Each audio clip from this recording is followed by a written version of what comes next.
Hello friends, welcome to your channel Catalyst Sony and this is Sony Singh. Friends, Happy New Year to all of you. अपने family के साथ safe new year बनाइए. Friends, आज का video जो मैं आप लोगों के लिए लेकर के आई हूँ वो आपके मेथड पेपर से है. मेथड पेपर में किस तरह के क्वेश्चन आते हैं वो क्वेश्चन आज मैं आपको बताने वाली हूँ. चाहे आप हिंदी के स्टूडेंट हो, इंग्लिश हो, SST हो, साइंस हो, फिजिकल साइंस हो, कोई भी पेपर आपका हो, लेकिन क्वेश्चन पेपर कैसे आएंगे वो आज इस वीडियो में मैं आपको बताने वाली हूँ.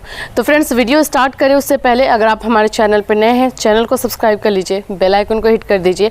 बीएड फर्स्ट ईयर की क्लास 4 बजे, बीएड सेकेंड ईयर की क्लास 7 बजे कंटिन्यू है हमारे चैनल पर. चलिए इस वीडियो के बारे में बात करते हैं. इसमें मैं आपको बताऊंगी कि इम्पॉर्टेंट क्वेश्चन जो हैं जो हमारे मेथड पेपर के लिए है, तो उसके लिए हमें चलना होगा स्क्रीन पर. चलिए चलते हैं स्क्रीन पर. सो फ्रेंड्स, आप अपने स्क्रीन पर देख सकते हैं कि मैं जो आप लोगों को अभी मेथड पेपर दिखा रही हूँ वो हिंदी का है.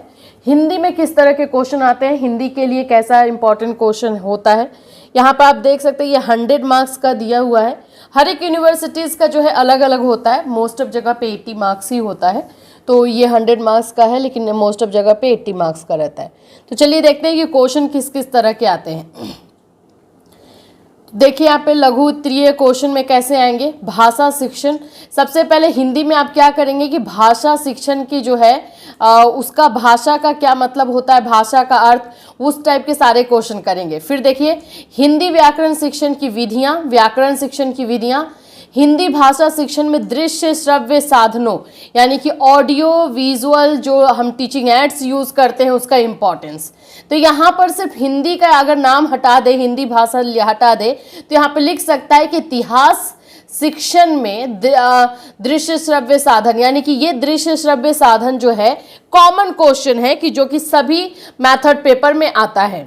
फिर है हिंदी गद्य के शिक्षण में किन पदों का प्रयोग होता है, ये हिंदी का क्वेश्चन है. ये आज मैं आपको जितने क्वेश्चन बता रही हूँ सारा क्वेश्चन कर लीजिएगा, सभी का सभी इंपॉर्टेंट है. हिंदी भाषा के शिक्षण में रसात्मक एवं सृजनात्मक उद्देश्य क्या है. भाषा शिक्षण में पाठ्य पुस्तकों के महत्व पर प्रकाश डालिए. हिंदी भाषा शिक्षण में दृश्य श्रव्य साधनों की उपयोगिता पर संक्षिप्त में प्रकाश डालिए. हिंदी भाषा के शिक्षण में पाठ योजना के महत्व पे एक लेसन प्लान बनाने भी आता है और लेसन प्लान का इंपॉर्टेंस क्या होता है ये भी आता है. ठीक है. उसके बाद है भाषा शिक्षण में शुद्ध उच्चारण का क्या महत्व है. हिंदी शिक्षण में मूल्यांकन की नवीन विधि यानी इवैल्यूएशन मेथड को बताना है. हिंदी भाषा शिक्षण के विभिन्न उद्देश्य, ये तो क्वेश्चन रहता ही रहता है कि हिंदी हो, इतिहास हो, उसके उद्देश्य को पूछेगा, वो किसे कहते हैं वो पूछेगा. माध्यमिक स्तर पर उत्तर प्रदेश बोर्ड द्वारा निर्धारित पाठ्यक्रम की समीक्षा प्रस्तुत कीजिए. 8वीं कक्षा को हिंदी पद पढ़ाने हेतु एक पाठ योजना प्रस्तुत कीजिए. देखिए यहाँ पे पाठ योजना, लेसन प्लान आपको बनाना है. किसके लिए? क्लास 8 के लिए. हिंदी पद शिक्षण में किन पदों का प्रयोग किया जाता है. हिंदी भाषा के शिक्षण में कंप्यूटर की भूमिका का वर्णन कीजिए. तो इस तरह से ये क्वेश्चन जो है आप लोगों के हिंदी से आते हैं, जो कि ये क्वेश्चन देखिए 7 नंबर. हिंदी भाषा के शिक्षण में वस्तुनिष्ठ प्रश्नों की उपयोगिता. यहाँ पे सिर्फ और सिर्फ ये सब्जेक्ट अगर चेंज कर दे तो ये क्वेश्चन किसी भी मेथड पेपर में आ जाएगा. हिंदी भाषा में अशुद्ध उच्चारण के क्या कारण है. भाषा शिक्षण की अच्छी पाठ्य पुस्तकों की विशेषताओं का विस्तार पूर्वक वर्णन कीजिए. ये भी सभी मेथड पेपर का क्वेश्चन है. तो ये हुआ हिंदी का फ्रेंड्स. आइए अब हम देखेंगे हमारा नेक्स्ट होगा इतिहास यानी हिस्ट्री. हिस्ट्री में किस तरह के क्वेश्चन आते हैं देखते जाते हैं.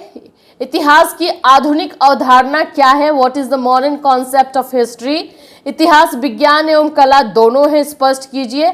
अच्छे पाठ्यक्रम की विशेषताओं का वर्णन कीजिए. ये अच्छे पाठ्यक्रम वाला किसी भी मेथड पेपर में आएगा, तो ये कॉमन क्वेश्चन है. इतिहास शिक्षण में प्रयुक्त होने वाली दृश्य श्रव्य सामग्रियों का संक्षिप्त विवरण दीजिए. देख सकते हैं हिंदी वाले में भी ये रिपीट हुआ था क्वेश्चन.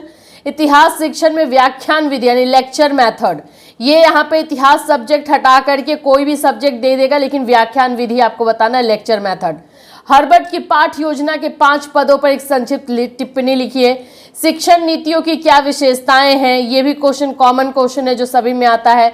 विधि तथा प्रविधि में क्या अंतर है. What is the difference between method and technique, ये भी कॉमन क्वेश्चन है जो सभी पेपर में आ सकता है. इतिहास कक्ष पर संक्षिप्त टिप्पणी लिखिए. हिस्ट्री का क्लासरूम कैसा होना चाहिए, इतिहास शिक्षक के 5 गुण यानी कि टीचर से रिलेटेड भी क्वेश्चन मेथड पेपर में रहता है, तो जिस भी सब्जेक्ट का आप तैयारी करें उसके टीचर के गुणों का जरूर कर लीजिएगा। प्राथमिक, मिडिल एंड माध्यमिक स्तरों पर इतिहास शिक्षण के क्या उद्देश्य होने चाहिए, आप इतिहास शिक्षण का समन्वय भूगोल से किस प्रकार करेंगे, मतलब कि हिस्ट्री का रिलेशन जो है भूगोल से, ज्योग्राफी से कैसे करेंगे। माइक्रो टीचिंग क्या है, ये भी कॉमन क्वेश्चन है, सभी मेथड पेपर में आ सकता है। यहाँ पे पाठ योजना भी देख रहे हैं आपको दिया हुआ है। फिर उसके बाद है इतिहास भूत एवं वर्तमान के मध्य निरंतर चलने वाला संवाद है, इस कथन की विवेचना कीजिए। इतिहास की पाठ योजना के महत्वपूर्ण पद क्या हैं, अपने उत्तर को समझाइए। पाठ योजना, लेसन प्लान आपने देखा, ये हिंदी में भी क्वेश्चन था। नए शिक्षक के रूप में आप अधिगमकर्ता के ज्ञान को स्रोत के रूप में कक्षा में किस प्रकार प्रयोग करेंगे। उच्चतर माध्यमिक स्तर पर इतिहास शिक्षण की किन किन विधियों का प्रयोग किया जाता है, जो उच्चतर माध्यमिक है उसमें कौन कौन से मेथड यूज करते हैं। फिर उसके बाद है वस्तुनिष्ठ परीक्षण की विश्वसनीयता के निर्धारण के लिए आप किन विधियों का प्रयोग करेंगे। तो ये हुए हिस्ट्री के। अब हम नेक्स्ट पेपर देखेंगे। नेक्स्ट पेपर हमारा क्या है, कॉमर्स टीचिंग। कॉमर्स में कैसे क्वेश्चन आते हैं, कुछ क्वेश्चन सारे मेथड पेपर में कॉमन होते हैं, वो जरूर कीजिएगा। अब देखिए, वाणिज्य का क्षेत्र, जो भी आपका सब्जेक्ट है उसे उसका मतलब क्या होता है, उसकी प्रकृति क्या होती है, उसका क्षेत्र क्या होता है, ये जरूर कीजिएगा। तो ये कॉमर्स का क्वेश्चन है। वाणिज्य का गणित के साथ साथ संबंध, उस सब्जेक्ट का दूसरे सब्जेक्ट के साथ रिलेशन बताने के लिए जरूर आता है। वाणिज्य शिक्षण में पुस्तकालय की आवश्यकता, लाइब्रेरी का जो इंपॉर्टेंस। वाणिज्य क्लब से आपका क्या आशय है। विद्यालय पाठ्यक्रम में वाणिज्य का स्थान, देखिए पाठ्यक्रम आ गया फिर से, ये देख रहे हैं अभी तक दोनों मेथड पेपर में आए, तीसरा मेथड पेपर है। वाणिज्य शिक्षण में मस्तिष्क उद्वेलन यानी कि ब्रेन स्टॉर्मिंग, ये एक मेथड है, आप भी जानते हैं उसको किस तरह यूज करते हैं। सतत एवं व्यापक मूल्यांकन जो हमारा कॉमर्स में होता है सीसीई पैटर्न पे, इसके बारे में इसकी कैरेक्टरिस्टिक बताना है। ये कॉमन क्वेश्चन है, ये किसी भी मेथड पेपर में आ सकता है। वाणिज्य शिक्षण हेतु शिक्षण सहायक सामग्री के निर्माण में, यानी कि टीचिंग एड से ये क्वेश्चन है, ये क्वेश्चन भी किसी में भी आ सकता है, कॉमन क्वेश्चन है। एक व्यवसायी के व्यक्तित्व की प्रमुख विशेषताएं क्या है, ये कॉमर्स का क्वेश्चन है, व्यवसायी के बारे में पूछा है। माध्यमिक स्तर के वाणिज्य पाठ्यक्रम की प्रमुख सीमाएं क्या है, ये क्वेश्चन भी अभी तक आपने देखा हिंदी हिस्ट्री दोनों में थे और अभी हमें कॉमर्स में भी मिल रहा है। वाणिज्य शिक्षण से आप क्या समझते हैं, इसके उद्देश्य की व्याख्या कीजिए। तो सभी मेथड पेपर का आप लोग को ये क्वेश्चन करके रखना चाहिए। वाणिज्य विषय के सैद्धांतिक एवं प्रयोगात्मक विषय वस्तु का शिक्षण आप कैसे करेंगे। पाठ्यक्रम को परिभाषित कीजिए तथा इसके निर्माण के सिद्धांतों की व्याख्या कीजिए। पाठ्यक्रम से क्वेश्चन रहता है, अभी आप लोगों को खुद ही पता चल जाएगा कैसे क्वेश्चन इंपॉर्टेंट है। वाणिज्य विषय का अर्थशास्त्र एवं भूगोल के साथ सहसंबंध, अब इसका जो है रिलेशन बताना है इकोनॉमिक्स एंड ज्योग्राफी के साथ। वाणिज्य शिक्षण की आधुनिक विधियां क्या हैं। वाणिज्य शिक्षण हेतु शिक्षण सहायक सामग्री का वर्गीकरण कीजिए, यानी कि टीचिंग एड से क्वेश्चन है ये। वाणिज्य विषय के किसी प्रकरण पर, देखिए कक्षा 9 का जो है लेसन प्लान बनाने दिया है, एक लेसन प्लान बनाने जरूर आता है, तो उसको अच्छे तरीके से कीजिएगा। क्लास 9 का दिया है बनाने के लिए, 40 मिनट्स का टाइमिंग भी दिया हुआ है। एक वस्तुनिष्ठ उपलब्धि परीक्षण की निर्माण प्रक्रिया का वर्णन कीजिए। देखिए ये वस्तुनिष्ठ वाला क्वेश्चन भी रिपीट हो रहा है, अभी तक दोनों पेपर में, तीनों पेपर में ये रिपीट हुआ है। अब आइए हम देखते हैं इकोनॉमिक्स। इकोनॉमिक्स में किस तरह के क्वेश्चन आएंगे। तो इकोनॉमिक्स का है अर्थशास्त्र शिक्षण की प्रकृति। देखिए प्रकृति से क्वेश्चन आ गया, नेचर से। अर्थशास्त्र शिक्षण के महत्व, अर्थशास्त्र शिक्षण की पाठ्यचर्या यानी करिकुलम, परियोजना विधि यानी प्रोजेक्ट मेथड क्या होता है। देखिए सारे पेपर में अलग अलग मेथड पूछ दिया, कहीं पे ब्रेन स्टॉर्मिंग पूछा है, कहीं प्रोजेक्ट मेथड पूछा है, तो मेथड भी पूछ सकता है स्पेशली नाम लेकर के। अर्थशास्त्र शिक्षण में श्रव्य दृश्य सामग्री के महत्व, ये देख रहे हैं आप क्वेश्चन, ये रिपीटेड है, ये ऑडियो विजुअल क्वेश्चन है जो कि हिंदी में भी था। अर्थशास्त्र और नागरिक शास्त्र के मध्य सह संबंध, यहाँ पे रिलेशन बताना है अर्थशास्त्र और नागरिक शास्त्र के बीच में। विधि एवं प्रविधि, देख लीजिए क्वेश्चन एकदम रिपीट है, एकदम एग्जैक्टली सेम है।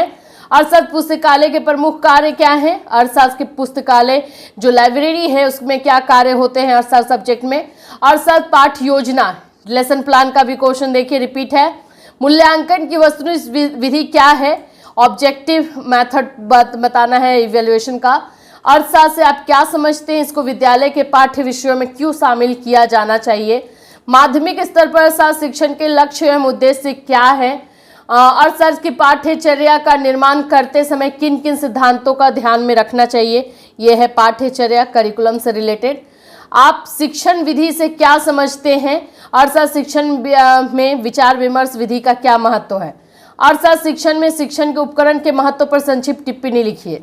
कक्षा 9th के विद्यार्थियों के लिए अर्थशास्त्र की पाठ्य योजना का निर्माण कीजिए। देखिए इसमें भी क्लास 9 का एक लेसन प्लान पूछा ही है। अर्थशास्त्र में मूल्यांकन से आप क्या समझते हैं, इवैल्यूएशन से एक क्वेश्चन, इवैल्यूएशन का भी क्वेश्चन बहुत ही रिपीट होता है। उच्चतर माध्यमिक विद्यालय में अर्थशास्त्र क्लब की आवश्यकता बताइए। यहाँ पे उच्चतर माध्यमिक, उस अभी तक माध्यमिक उच्चतर माध्यमिक दोनों आई, ये क्वेश्चन भी रिपीट हो रहा है। तो अब आप समझ सकते हैं कि किस टाइप के क्वेश्चन जो है बार बार पूछे जाते हैं। अब आइए साइंस से देखते हैं, साइंस में किस तरह के क्वेश्चन रहते हैं। पहला है विद्यालय पाठ्यक्रम में विज्ञान के स्थान की चर्चा कीजिए। देखिए आप पाठ्यक्रम का क्वेश्चन देख लिए, इसमें विज्ञान पूछा, पाठ्यक्रम भी कहीं नहीं छूटता है। आप लोग कॉमन टॉपिक आपको पता चल जाएगा किससे क्वेश्चन रहता है। देखिए यहाँ पे लेक्चर कम डेमोन्स्ट्रेशन मेथड आ गया है साइंस में। साइंस के लिए लेक्चर मेथड पूछा है, अभी तक हमने देखा प्रोजेक्ट मेथड पूछा था, ब्रेनस्टॉर्मिंग पूछा था, अब ये लेक्चर मेथड है। विज्ञान शिक्षण में एकीकृत उपागम के महत्व की व्याख्या कीजिए। इंटीग्रेटेड अप्रोच जो होता है वो क्या है, इसके बारे में बताइए। विज्ञान शिक्षण में स्वयं तात्कालिक उपकरण की अवधारणा को लिखिए। इम्प्रोवाइज यानी कि इसमें हम जो है थोड़ा चेंज करते हैं टॉपिक वाइज, उसके बारे में बताना है। विज्ञान प्रयोगशाला में सुरक्षा उपाय क्यों आवश्यकता है, यानी कि जो साइंस लैब होता है उसमें हमें सुरक्षा क्यों बरतना चाहिए। विज्ञान पाठ योजना के पदों की लिखिए। देखिए यहाँ पे आपका लेसन प्लान से है, यहाँ पे इवेल्युएशन से है, यहाँ पर जो आपको मेथड पूछा है क्या है, एक्सकर्सन मेथड है, पर्यटन का है। असाइनमेंट विधि की व्याख्या, विज्ञान शिक्षण में उपयोगिता की विवेचना कीजिए। परीक्षण की वैधता से आप क्या समझते हैं। विज्ञान शिक्षण की प्रकृति और क्षेत्र की व्याख्या कीजिए। विज्ञान विषय का अन्य विषयों के साथ संबंधों को विवेचित कीजिए। शैक्षिक उद्देश्य को लिखने के संदर्भ में ब्लूम टेक्सोनॉमी को विवेचित कीजिए। प्रोजेक्ट विधि को विज्ञान विषय के संदर्भ में एक उपयुक्त शीर्षक के आधार पर विस्तार से बताइए। ऑडियो विजुअल सामग्री का देखिए आ गया। विज्ञान प्रयोगशाला से आप क्या समझते हैं। विज्ञान के किसी भी शीर्षक पर कक्षा 8 के लिए जो है लेसन प्लान बनाने को दिया है। फिर है परीक्षा निर्माण के पदों को लिखिए। विज्ञान को पाठ्य सामग्री गतिविधियाँ, पाठ्य सहगामी गतिविधियों के साथ कैसे पढ़ाया जा सकता है, ये बताइए। तो अभी तक आपने क्या देखा, एक लेसन प्लान से क्वेश्चन कंफर्म है, एक करिकुलम से क्वेश्चन कंफर्म है, एक इवैल्यूएशन से क्वेश्चन कंफर्म है, एक टीचिंग मेथड से क्वेश्चन कंफर्म है। ये आप लोगों को ये क्वेश्चन कंफर्मली मिलता है। तो ये हुए हमारे कॉमन टॉपिक जिसको आपको करके ही जाना है। उसके बाद आपका जो सब्जेक्ट है, उस सब्जेक्ट किसे कहते हैं, उसकी प्रकृति क्या है, उसके उद्देश्य क्या है, वो क्यों पढ़ाया जाना चाहिए, ये 4 से 5 क्वेश्चन कॉमन है सभी सब्जेक्ट के लिए। ये करके जाइए, देखिए कितने अच्छे मार्क्स लेकर आएंगे। इसमें कुछ नहीं है। मेथड पेपर से बच्चे बहुत डरते हैं, लेकिन एग्जैक्टली मैं बोलूँ तो मेथड पेपर बहुत ईजी है, आपको अच्छे से अच्छा मार्क्स देता है मेथड पेपर। तो इस तरह से आप प्रिपरेशन कीजिए। अगर इसमें कोई प्रॉब्लम है तो आप मुझसे पूछ सकते हैं, इस वीडियो में भी कमेंट कर सकते हैं। फिर मिलूंगी, till then have a nice.